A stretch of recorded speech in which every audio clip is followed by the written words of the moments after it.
particular is the Washington County School-Based Office, which means we have a school-based department for Washington County, which puts a therapist in every school in Washington County. And this is like the hub of that, because school-based is a field-based operation or department, I guess. So like all of our therapists, their offices are at the school. So like they're there, so they're not here. Okay. So like we have a team of like 65 therapists, but obviously they're not all in this building. They're all in their offices at school. So this is like where the leadership for this department is. And then we have two outpatient, we have two therapists that are under the school-based department, but they see kids in this building, if that makes any sense at all. Okay. And then what do you do? I'm the program director for this department. Okay. Mhm. Cool. Let's see. Which, because we are so big, there's two of us. Gotcha. So Erin is on the other side of that wall, and she's also a program director for this department. So do you just like coordinate who goes to which school, or how does that process work? Just like, Yeah, I mean, it's based on need, basically. Okay. You know, I mean, some schools have, you know, two therapists that are there because the need is so high. Some schools have a therapist that's only there 2 days a week because their need is lower. Okay. So yeah, part of what Erin and I do would definitely be would be a lot of communication with the schools. We stay in communication with them about what their needs are for the kiddos in their school. Gotcha. Is that what you're asking? Yeah. Okay. Absolutely. My project is specifically about step families. Mm-hmm. And so I don't know if you have much interaction with members of step families or anything, but if you do, what can you tell me about that? Like, I guess how frequently you might work with them, or how you've been able to help them, or common problems they face. I mean, I can definitely tell you that, you know, I mean, and this probably isn't anything you don't already know, that, you know, I mean, considering the world today, you know, step parents are a big part of lots of people's lives, you know. I mean, one of the things that we have to consider is the confidentiality of what we're doing. So, I mean, so let's say there are two biological parents, and then there may be two step parents as well. Well, the biological parents, you know, we automatically can talk with them unless there's extenuating circumstances like court orders or something. But we would be able to talk with the biological family and get them involved in treatment. But if the step parents are going to be involved, then the biological parents have to get permission for that. Does that make sense? Yeah, that does. Okay. I mean, as far as like things that we offer, I mean, step parents, again, with the permission and all of that, can be involved in family therapy. I mean, family therapy is certainly something that we provide, encourage, rather. I mean, we really like to do family therapy, especially with the little ones, you know, because that's so much of what they're going through is, you know, needs to be supported by the family. So, so step parents can certainly be involved, but like I said, it has to have permission of the biological because they aren't a biological relative, if that makes sense. Yeah. That makes sense. Do you have any questions? Yeah, I have a lot more questions for you. You're fine. Half of my questions are about you, and then the other half is about the me. program. Okay, so what does a typical day look like for you? Well, I don't know which would be more helpful to you because I've been a therapist before, and so I can tell you what a typical therapist day looks like, or I can tell you what a typical day as a director looks like. Either one, whichever one you have more for. Okay. Well, the best thing I can tell you is that there's not a typical day. Yeah. So for our school-based therapists, you know, they have a caseload of kiddos that they need to see, you know, and they do their best to plan on how they're going to see them. And then inevitably there's things that come up, you know, crises and different things that may come up that can kind of shoot their plan, you know, that doesn't go well. And so they just kind of have to be flexible with trying to get their kiddos seen and do everything that needs to happen. And so typically, you know, as a therapist, your day is you're at school seeing your kids, you know. You also have staffings with the psychiatrist, and that happens, you know, maybe once a week or every other week. trying to think what else. Documentation, of course, of everything that you do as a therapist, family therapy, individual therapy, coordinating with the case manager, because there's a paraprofessional. So like a therapist is master's level, obviously, and licensed and all that jazz. And then there's there may be a bachelor's level type person, which is called a paraprofessional, which also works with the kids more on skills rather than therapy. Does that make sense? Okay. So you have to, as a therapist, you have to coordinate with them. So that's what they do. Again, my day is not very typical either. Of course, I have planning meetings and things like that, like you were talking about who goes where and, how do we, because ours is a really big puzzle that has all these pieces that have to fit. So planning meetings and stuff like that. But also a big part of my job is being a support to the people that are providing the services. So a lot of what I do is answer questions.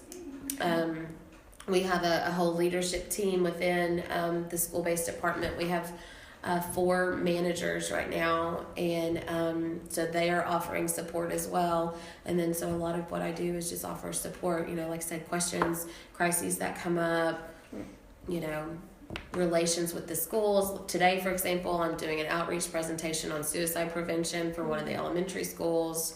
Gosh, there's lots of different stuff. Okay. A lot of these questions have a basis of we're about to go into grad school, and so she wants us to be prepared for all this. So what are your likes and dislikes of social work? Or what do you find most challenging as far as dislikes go? Most challenging about social work. I don't think it's about social work, really. One of the things that is challenging is getting the needed services to the needed people. That's a challenge because and it has nothing to do with social work. It has to do with insurance or other red tape and bureaucracy stuff, or whatever. Yeah. So that's not, I wouldn't see that as a social work problem, other than the fact that as a social worker, we're supposed to be working to help with all of those things. And sometimes these red tape stuff gets in the way. So that's kind of challenging sometimes.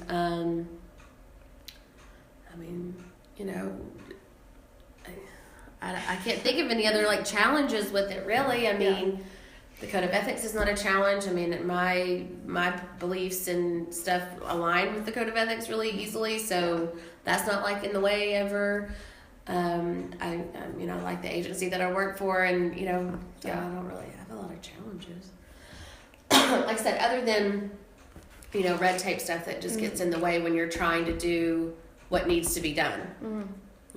Somebody really needs services, and they're Medicaid termed or something, and you're trying to figure out the best way to get them what they need. So gotcha.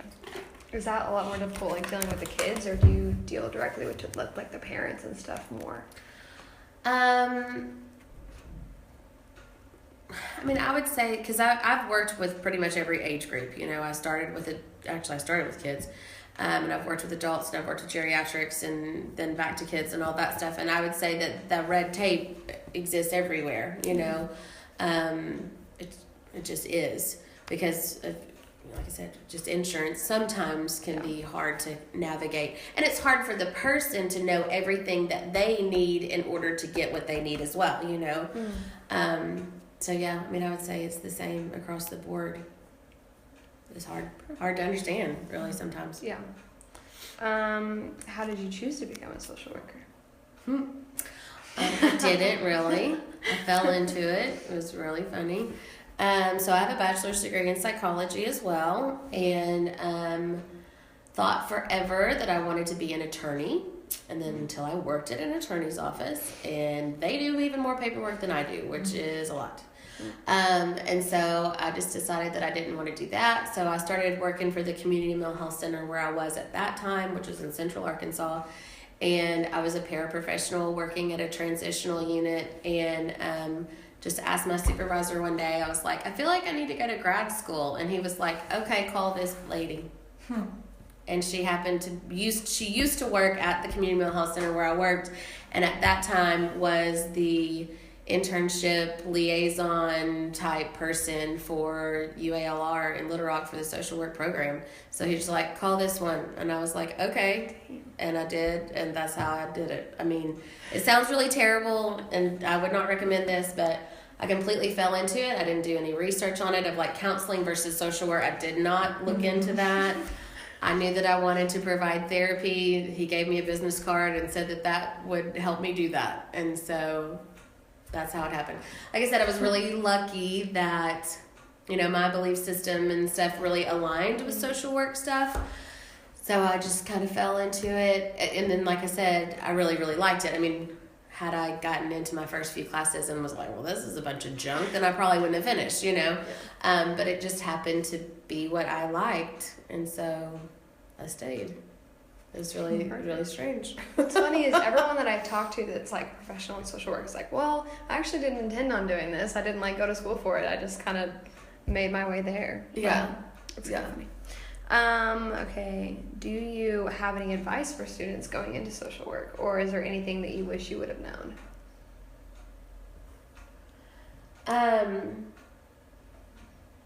Yeah.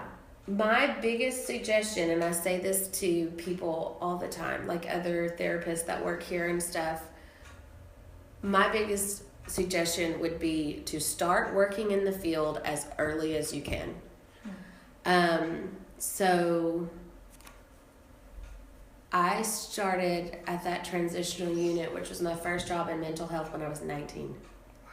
Yeah, so at 36, you know, I have almost 20 years experience in the field. Granted, not just as a social worker or anything like that, but I mean, and I feel like that's really important because I felt like it was an asset that as a therapist, as a social worker, as an MSW, I knew what it was like to be the paraprofessional, you know, and knew their challenges and knew all of the strengths that they could bring to my client as well. So that's what I would say. Start working in the field as early as you can. Like I said, I was in college. I was an undergraduate when I started working in the field. Did that pretty much the rest of my undergrad career. Stayed working in the field while I was in graduate school. I was really lucky in the fact that the year that I happened to apply to graduate school in Little Rock, they were offering a Saturday-only program. So I worked 40 hours a week as a paraprofessional at the Community Mental Health Center, and then I went to graduate school only on Saturday. Yeah, so it was, I mean, it was a lot, and it was 3 years rather than 2, but it allowed me to work full-time and go to school. I wouldn't have been able to do it otherwise. So, and then it didn't really feel like work on Saturday because it was like stuff I wanted to talk about, you know. It wasn't like, oh, I'm in class all day, you know. Yeah. Because it was interesting. I think, isn't your program 3 years long, your grad program? 2.5 to 4 years. I might go to JBU for counseling. Yeah. So if I knock it out fast, I could probably do it 2.5. Right. It's 2.5. Yeah. Okay, this is more about the program. What is the eligibility criteria for receiving services? So we will do, and we can do an assessment on anyone. That doesn't mean that we are the right provider for their needs, but we can do an assessment pretty much on anyone. And, you know, we can work with them about the financial aspect as well. Okay. So we have several different options, and to be perfect, please don't ask me because I'm not very good with the insurance piece, and so there's a whole team that I refer that to help with the financial piece, but I do know that we have a lot of options for that, insurance and other things. Okay. But yeah, we can do an assessment on anyone. And so during that assessment, we may determine, you know, this is more of a developmental issue and they may be better served through Arkansas Support Network or through Schmeeding, you know, or whatever, and we refer them on. Or we might say, yeah, this is a mental health issue and we are the people that need to help you and this is how we can do it, and, you know, that kind of thing. But yeah, we can do an assessment on anyone. It doesn't mean that they need us, but we can certainly check it out to see what their needs are. Okay. Where does your program get its funding? Oh, see, people always ask this because I've had this like type of interview thing before, and they always ask, and I always get thrown off. So I mean, we get reimbursed for services, you know, so like insurance reimbursement. I mean, you can also like self-pay, which means you write us a check for how much the service is, just like, you know, anything else. But yeah, we get reimbursed for services. Pretty sure we have some state funding, but I'm not positive. Yeah. Yeah, I think we have a little bit of state funding because we are the community mental health center. Mm-hmm. I think we do. Okay. Yeah. But don't hold me to that because I wouldn't swear to it. I'm pretty sure she's not going to check your credentials. Right. What are some of the agency's program goals for the future services? Some of the agency's program goals for future services. Yeah, I thought that was interesting. So I was like, That is interesting.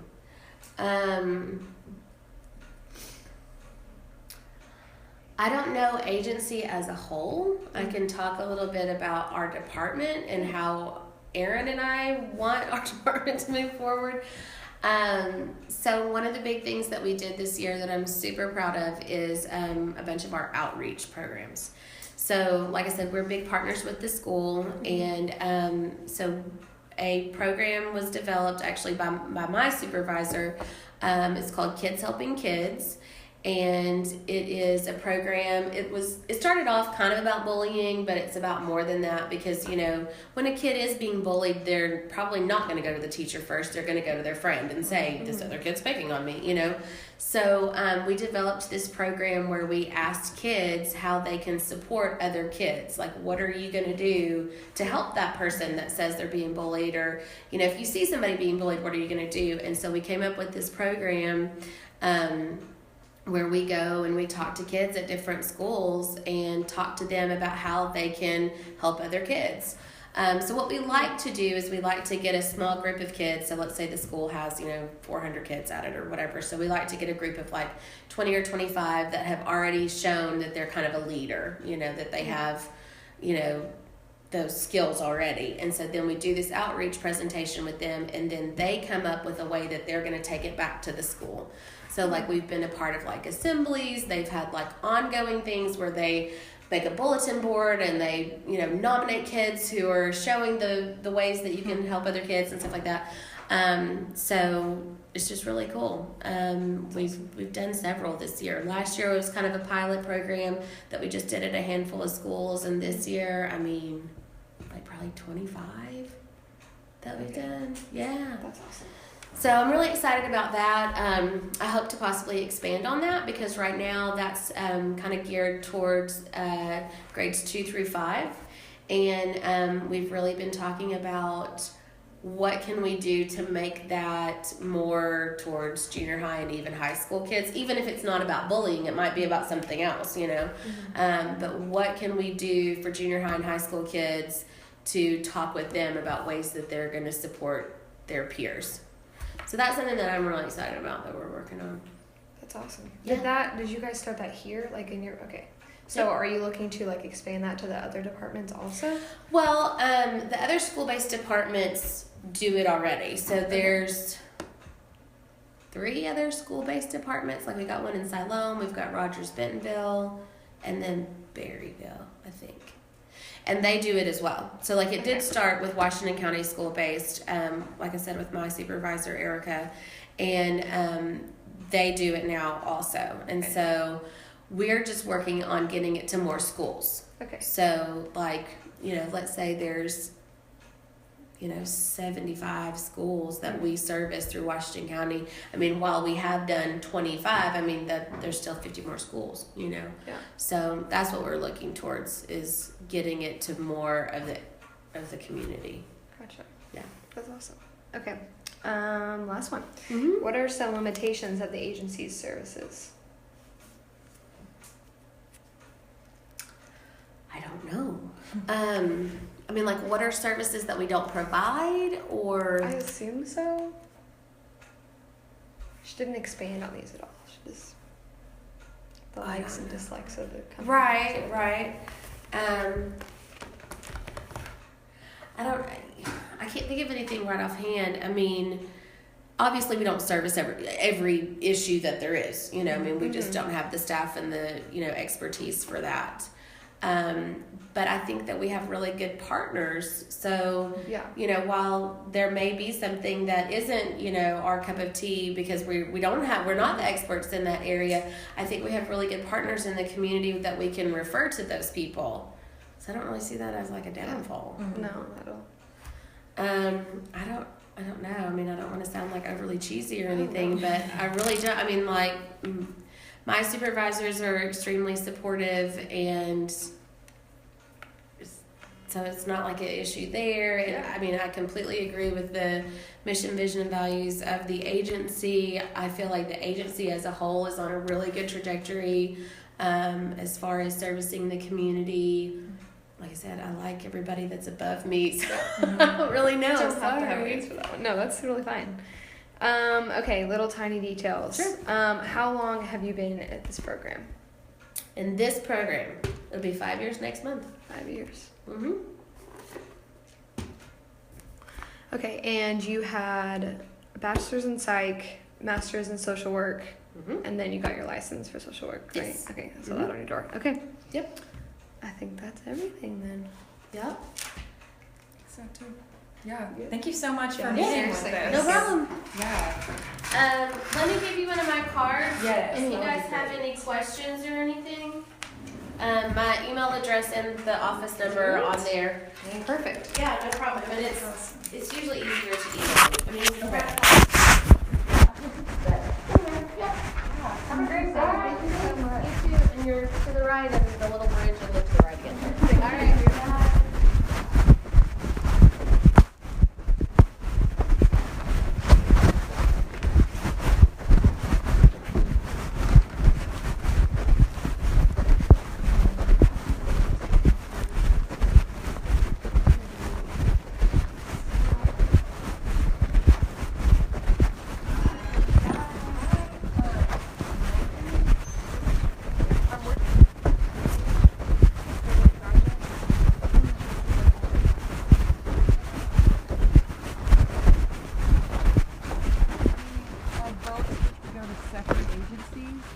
And I found out yesterday that she's going to this one too. What? Which I think she's going to the one in Bristol. She interns with it. Oh. And so